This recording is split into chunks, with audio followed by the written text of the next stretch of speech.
Ryan stood at the edge of the alien colony, staring at the tiny house made of pale blue stone.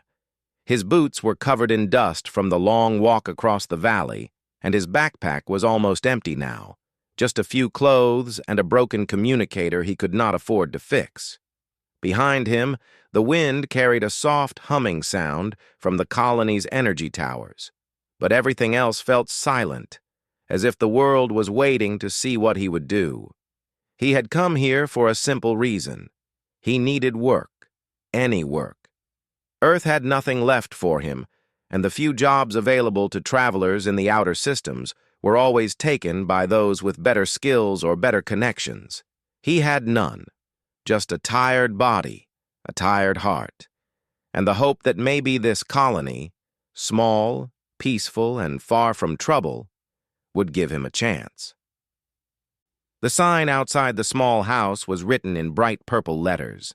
He could barely read the local language, but he recognized the symbols for "Help Wanted." That was enough.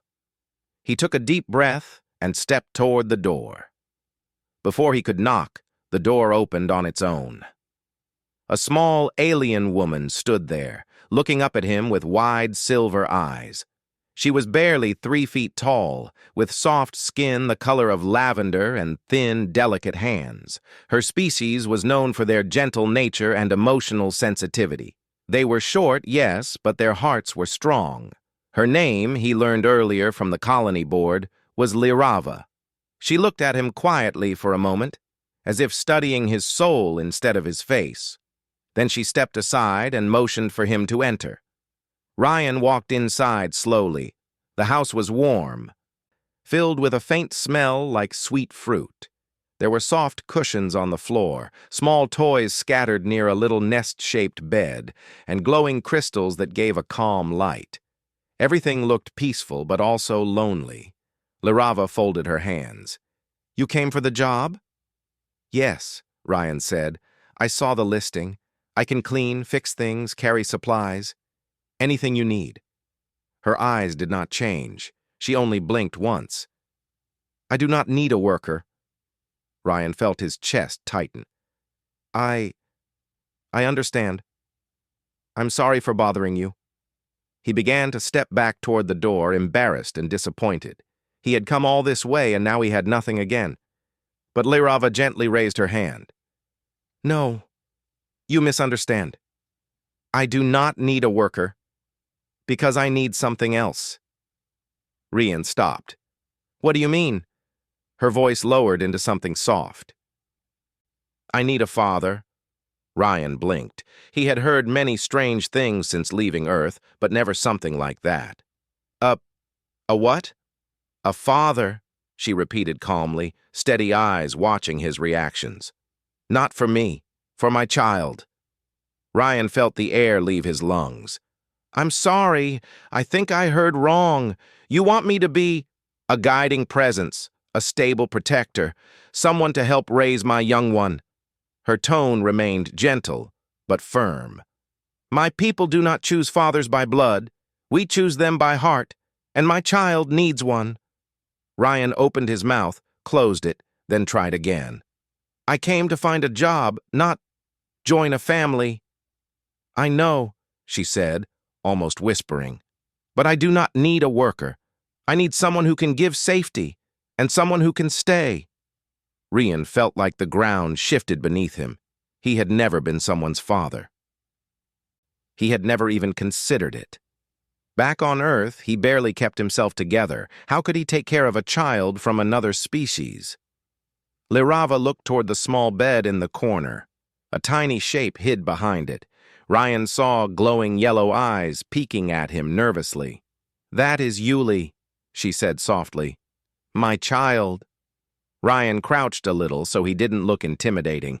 He smiled gently, but Yuli only ducked further. Lirava continued.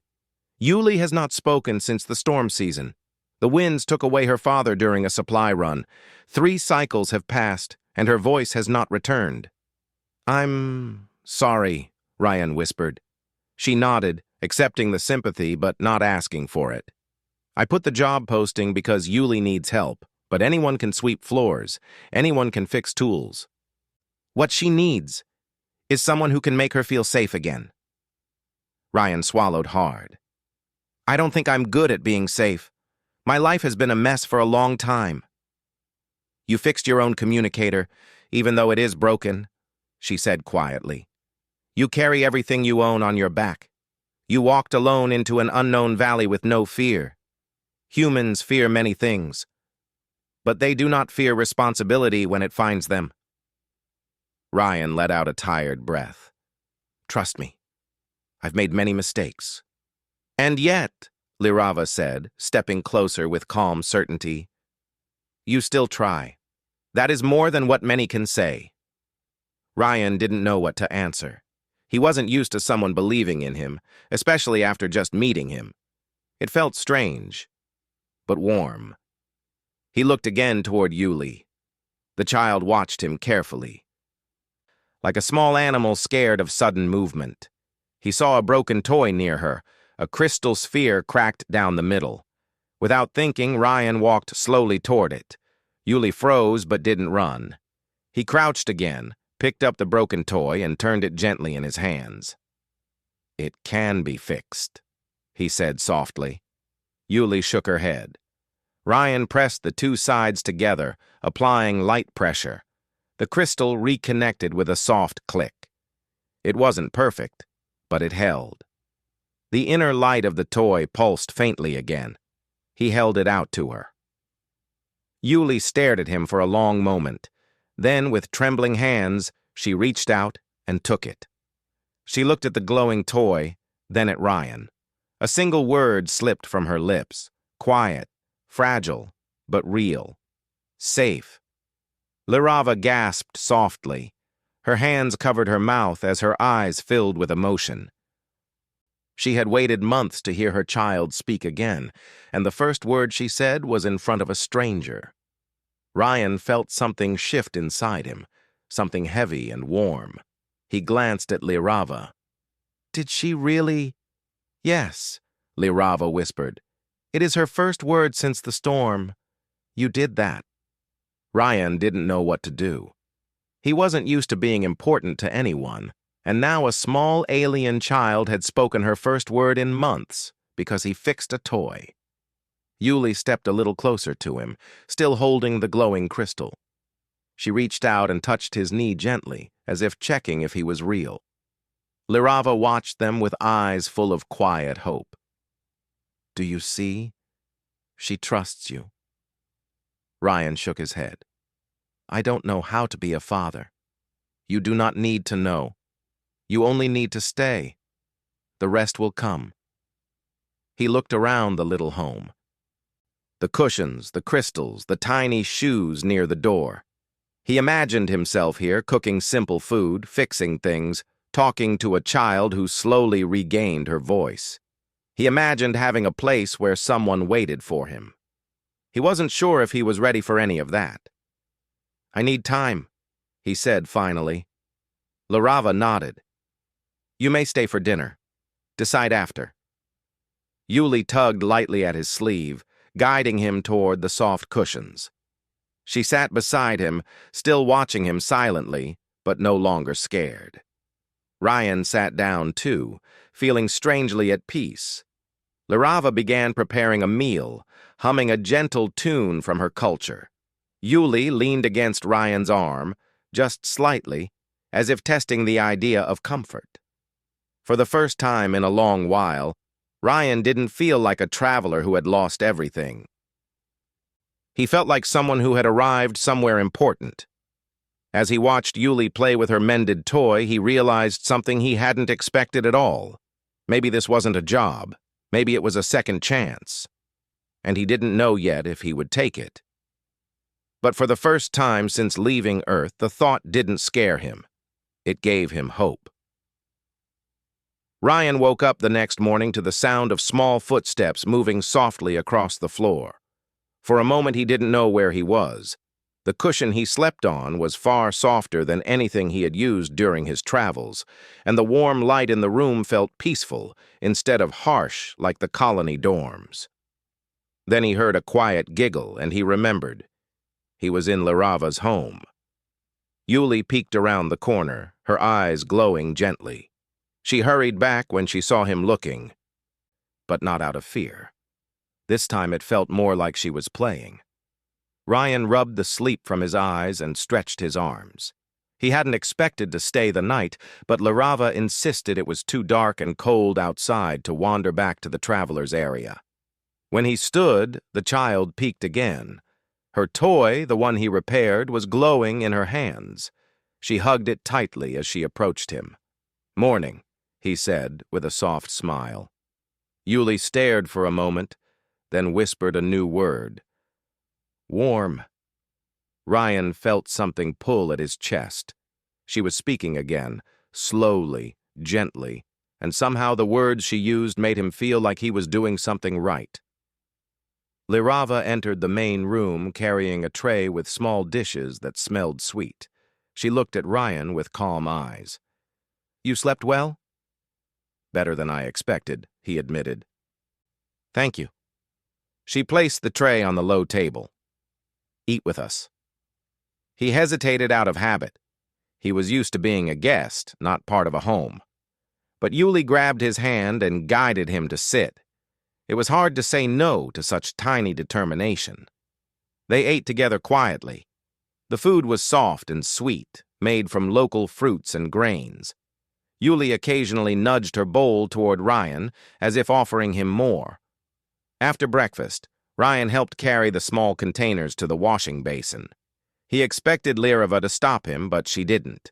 She watched him with a thoughtful expression, as if she was seeing something unfold that she had already hoped for. "I still haven't decided," he told her gently, "about staying, the way you asked." "I know," she replied. "But deciding is easier when you live the answer instead of thinking it." Her words sat heavily in his heart. He stepped outside to repair the heating unit connected to the side of the house. It wasn't broken, but it looked worn, and keeping busy helped him think. As he worked, he heard Yuli inside humming softly. She sounded happier than the night before. When he finished, the sky suddenly darkened for a moment. A deep rumble rolled across the valley. Ryan looked toward the hills and saw clouds gathering quickly, unnatural clouds moving too fast. A patrolling drone overhead turned red, signaling a warning. "Larava," he called, stepping inside. "Is that a storm?" Her face paled slightly. "Not a regular one. The storm beasts come when the electric winds rise. They hunt near the colony sometimes." Ryan frowned. "Beasts?" She nodded slowly. "Large creatures drawn to the charged air. They can break through weak structures. We close ourselves inside until they pass." Ryan glanced at the thin walls. "Will this house hold?" "It has before," she said, though her voice trembled. "But last time, Yuli's father left to protect the outer farms. He never returned." Ryan felt the air tighten around them. He stepped toward the door. "I'll check outside. Make sure nothing is close." Larava moved quickly, placing a gentle hand on his arm. "Rian, no. Humans are brave, but you are only one person." "Sometimes one person is enough to make a difference," he said quietly. She looked at him for a long moment. Then she stepped back, holding Yuli close as the child clung to her. Ryan stepped outside. The wind had started to hiss, and dust swirled around the valley. He saw movement in the distance, something large, moving low to the ground. It wasn't charging yet, but it was searching. He picked up a long metal rod that lay beside the house, probably used for farm work. It wasn't a weapon, but it might help. The beast came closer, emerging from the dust like a massive four-legged shadow. Its skin was rough and cracked like old stone, and its eyes glowed with a strange blue light. When it opened its jaws, static electricity sparked around its teeth. Ryan's heart pounded, but he didn't run. He stepped forward, putting himself between the house and the creature. "Not here," he muttered. "Not today." The creature snarled and charged. Ryan dodged to the side, swinging the metal rod. It struck the creature's shoulder with a clang, barely slowing it, but enough to turn its attention from the house. The beast roared and lunged again. Ryan jumped back, feeling the shock of its energy whip brush past him. He gripped the rod tighter. He wasn't a soldier, not a trained fighter. But humans had a strange way of surviving things they shouldn't. And he wasn't just fighting for himself, he was fighting for Lirava and Yuli. The beast lunged again. Ryan swung upward, striking its jaw. Sparks flew. The creature stumbled, more surprised than hurt. It shook its head and prepared to charge once more. Before it could, a sharp whistle pierced the air. Ryan turned and saw a colony guard drone flying toward them. It fired a burst of harmless sonic pulses, enough to push the creature back. The beast roared, unwilling to face both opponents, and finally retreated into the dust. Ryan dropped the metal rod, breathing heavily. The drone scanned him with a soft chime. A mechanical voice said, "Civilian defended colony citizen. Assistance logged." Ryan almost laughed. He didn't need a machine to tell him what he had done. He walked back to the house, tired but steady. Lirava met him at the door, her eyes wide with fear and relief. Yuli ran past her, throwing her small arms around Ryan's leg. "Safe," she whispered again, stronger this time. Ryan placed a gentle hand on her head. "Yeah, safe." Lirava stepped closer, her voice trembling. You protected us." "I just did what anyone would do," he said. "No," she replied softly. "Not anyone. Many would hide. Many would run. You stood outside alone." He didn't know how to respond. It felt strange to be praised for something he never thought about. He just acted. Yuli tugged his hand again, leading him inside. She sat next to him on the cushion and refused to let go of his hand. Her small fingers were warm. Lirava sat across from them, watching quietly. After a long moment, she spoke. "My people believe that a guardian is not chosen by birth. A guardian is chosen by action, the one who stands in the storm, the one who brings safety when fear rises." Ryan looked down at Yuli. She still held his hand tightly, her eyes calm for the first time since he arrived. "I didn't plan to become anything like that," he said softly. "Guardians never plan," Lirava whispered. "They simply reveal themselves when needed." Ryan looked away, feeling overwhelmed. "You don't know my past. You don't know what I lost or the mistakes I made." "I do not need to know," she replied.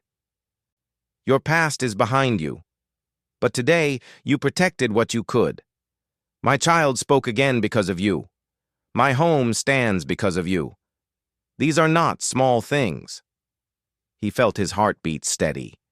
The way she spoke, calm, sure, grateful, it made him feel seen in a way he hadn't felt in years. That evening, the sky cleared.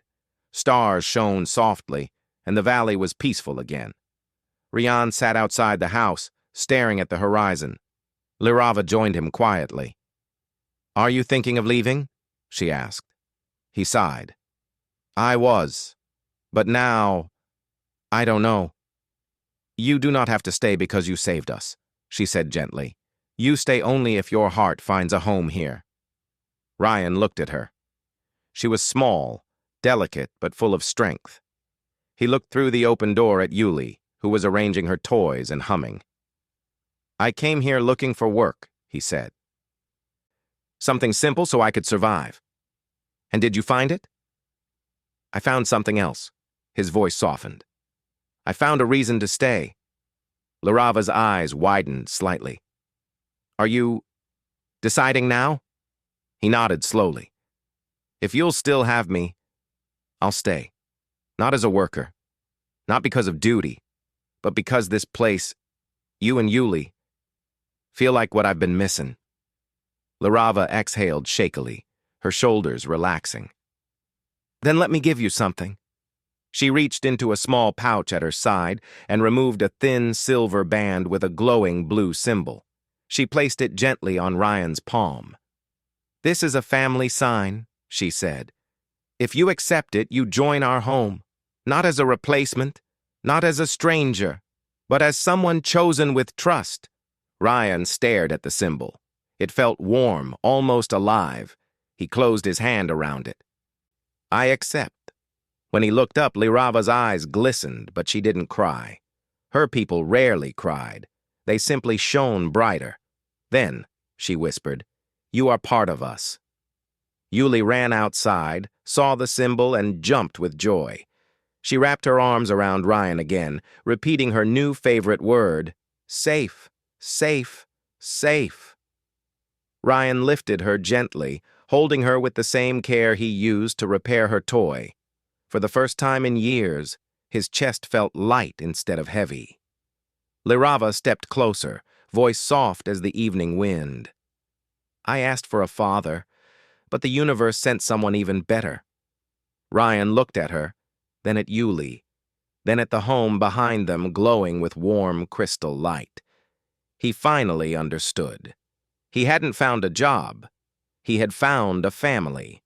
And for the first time since leaving Earth, he felt that he belonged exactly where he was,